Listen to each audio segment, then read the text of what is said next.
Welcome to ZKast, everyone. I'm Kerravala from ZK Research, and I'm here in Las Vegas at Black Hat 2025. I'm with Pej Roshan, CMO of Menlo Security. Pej, it's been a while since we caught up. How you been?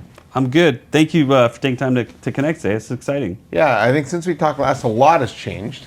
Obviously, there's more AI and things like that. I want to talk about that. But, you know, I think the industry's kind of settled into really kind of a new way of working, right? I think there's a lot of debates about would we come back to the office, would we not? And I think most companies have figured out what they want to do. So let's start with that. Talk about the kind of the new world of work and what you're seeing there.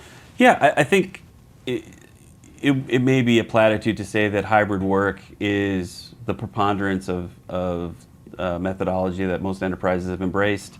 Organizations have some amount of RTO from the standpoint of a day or two in the office, but you've really seen enterprises recognize that hey, there's going to be people that are working some percentage of the week away from home, and that's been made possible by virtue of what we used to call digital transformation as an exercise for enterprises, right? The shift away from legacy client server or quote unquote thick applications to SaaS delivered applications.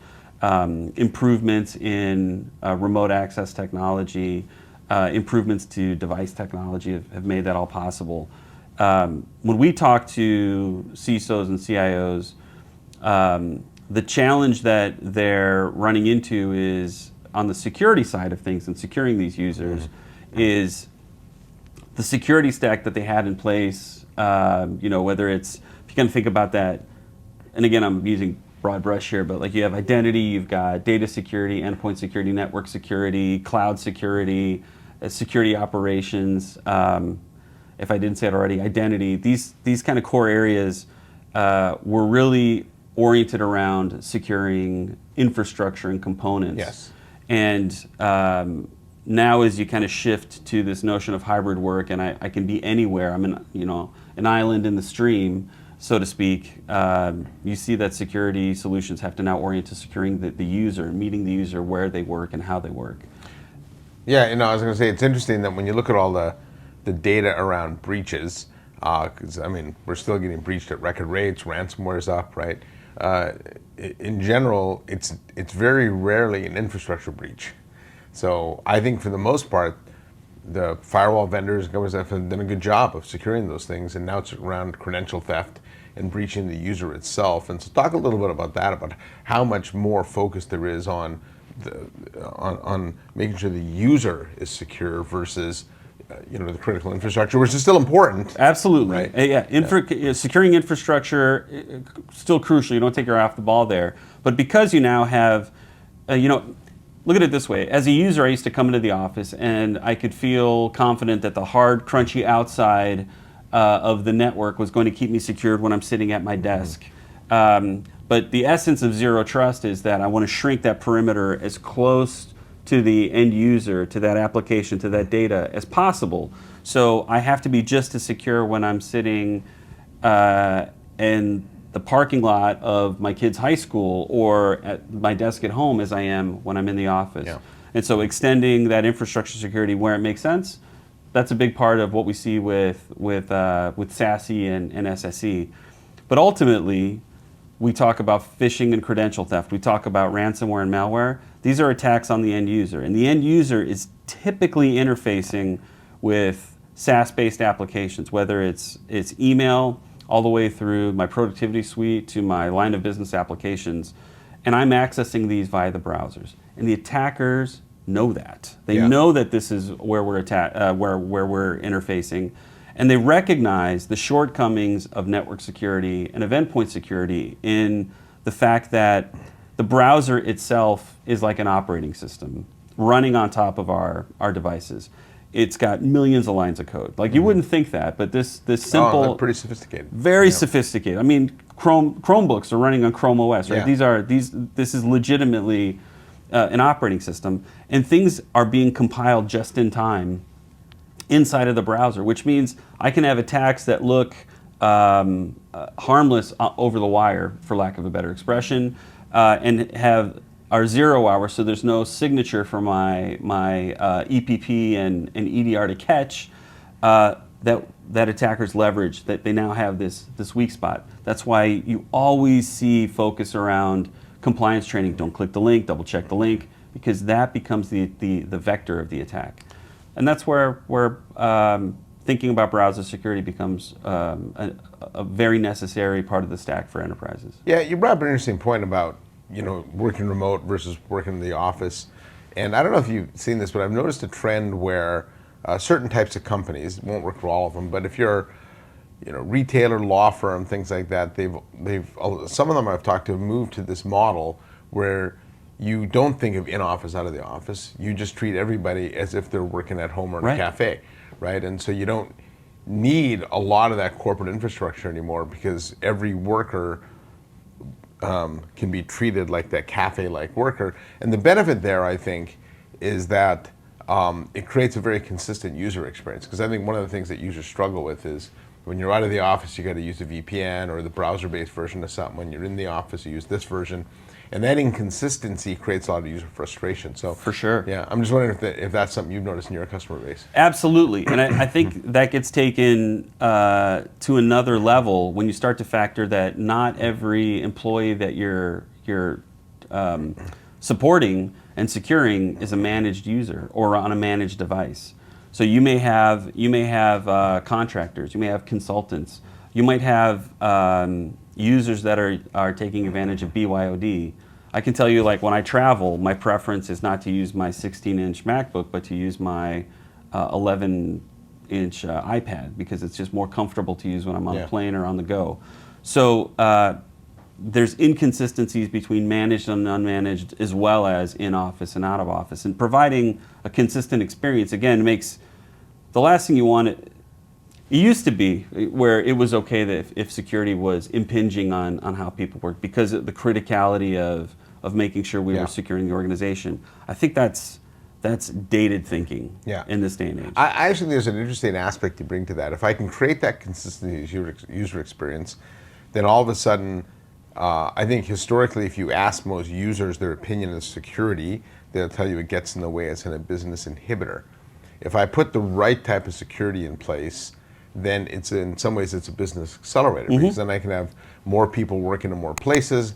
I can hire somebody. I don't have to think about how to secure them because it's consistent everywhere.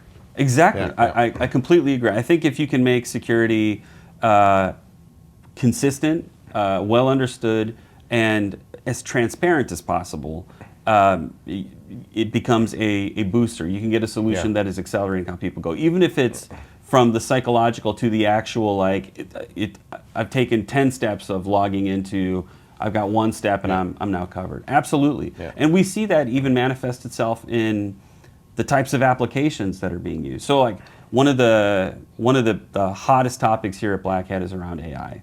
And how you can secure generative AI, how you can provide governance for generative AI.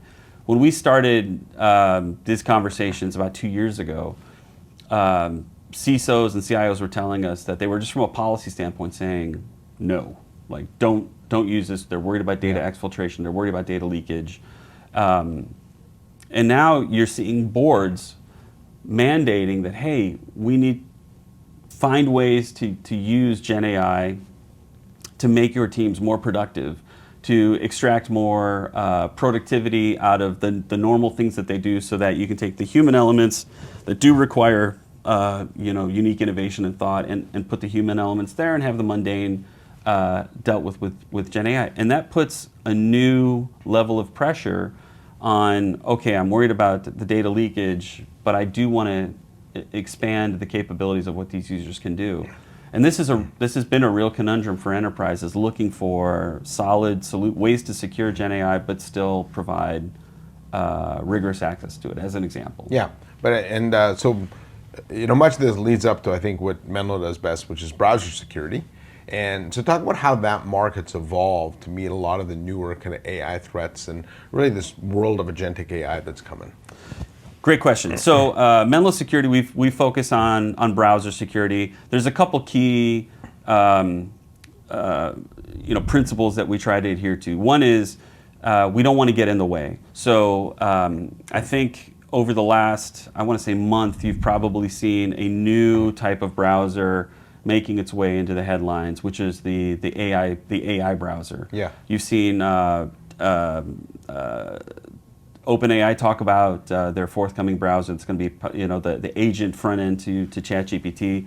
Perplexity has released Comet, and so our goal is to make sure that we can provide browser security for any browser.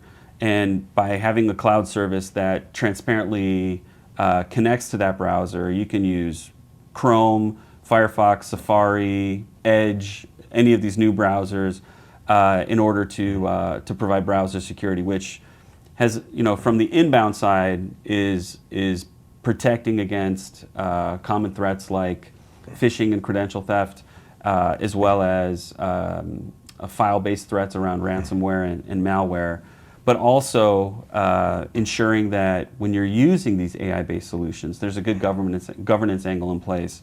So we take advantage of our DLP capabilities in order to automatically detect PII, PHI, all the relevant industry-specific personal information, as well as auto-detecting things like source code or other business IP, and blocking that from being shared out against company policy. And doing so in a way that's not handcuffing how users work. Another common area is there's many instances where you're using Gen AI in your organization. You have a private access, so you're not anything you're using the sharing with the Gen AI tool is not training the public model.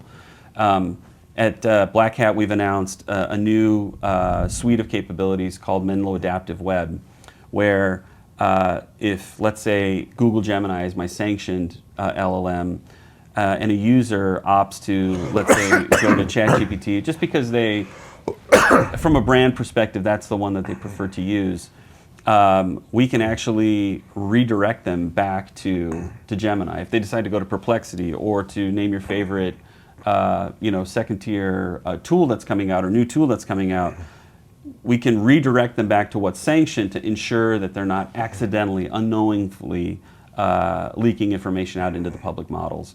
And again, doing so transparently, so there's no tool that they have to install that's impinging on the client machine. It's just bringing them to where they're supposed to go. So these tools set together with policy and good reportability and visibility and forensics makes it easy for enterprise. I think the interesting thing that you're doing there with the multiple browsers, especially with the AI, the Gen AI ones, is that, for the better part of the last 20 years, we really had one browser. I know there was others, but Chrome was the de facto standard. As long as you worked with that was fine. I was at an event a couple of months ago where one of the speakers said one of the businesses that's most likely to be disrupted by AI is Google's search business and the browser business, because it's never really had a threat before. And I think we could go through a period where we go back to these browser wars, and people, based on, do they like Gemini, Perplexity, OpenAI, ChatGPT, are going to switch which ones they use. And actually your ability to secure it from the cloud really creates this freedom for the user that they wouldn't necessarily have, because now you can make sure they're secure. Yeah, I think there's always conversations about enterprise browser, and we are huge proponents of the notion of enterprise browser from the standpoint of bringing rich enterprise needed capabilities to all browsers, and we execute on that by virtue of our cloud service, right? We make any browser an enterprise browser. I think that when you think about enterprise browser, it's, from a security standpoint, it's placebo. It is giving you a false sense of security that you're securing your organization, and that's been proven time and time again. Ultimately, if you think about it, there were about 150 critical CVEs against Chrome and Chromium. Oh yeah. Just last year. Yeah. And those are the ones that were reported, right? Yeah. So, and just using, keeping it above the bar here, just keeping that in mind, that really makes it an organizational challenge if you're rolling out a mission-specific enterprise browser.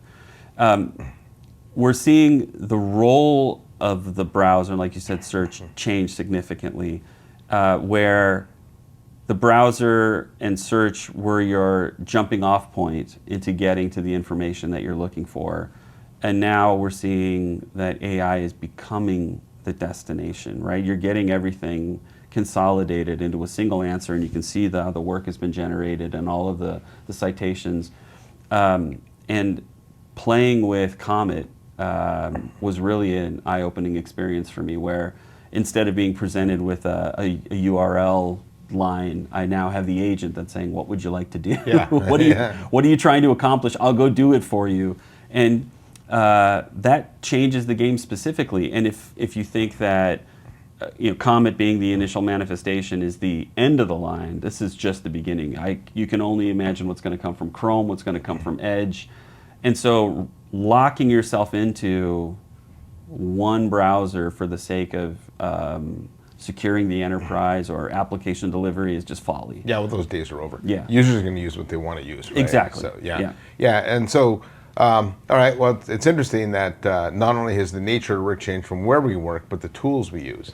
Right now, with AI becoming so prevalent, it is that whole concept of having that virtual assistant is here. It's arrived. So, It's here. Yeah. And I guess the key here is make sure the users can use what they want, because if you don't, they're going to find a way. Yeah, and I would say this transcends the users too. Like, certainly user preferences is a big deal, right? My favorite thing to say is, if you want to say yes to work, you have to say yes to choice. But that starts with the user, but IT is also a voice here. In our own IT organization, there are specific application preferences where they'll say, we need you to use Chrome to access these applications. Certainly, Microsoft is embedding differentiating and proprietary capabilities inside of Edge. And you'll continue to see that where IT's need for standardization and preference counts. So again, the notion that you can lock into a single browser is folly. Yeah. So more browsers are coming, and Menlo can help you do that. Indeed. Yeah. So all right. Anything else you're looking for here at Black Hat? What are you looking for at the show? I think we've had a couple of key announcements. We've released an AI report based off of our customer usage on our back end that's validating exactly the conversation we're having around how AI is being used and the amount of data that is leaving the enterprise and going into these models. So I definitely urge your viewers to take a look at that report. It's free. There's no obligation for it. I'll put a link in the YouTube description below. And so looking at AI governance is key, but I also think that we look at the browser is how we primarily access our applications, and looking at again, mitigating the need for legacy ZTNA, legacy VDI. We've just introduced some capabilities for unmanaged workers called our secure file store.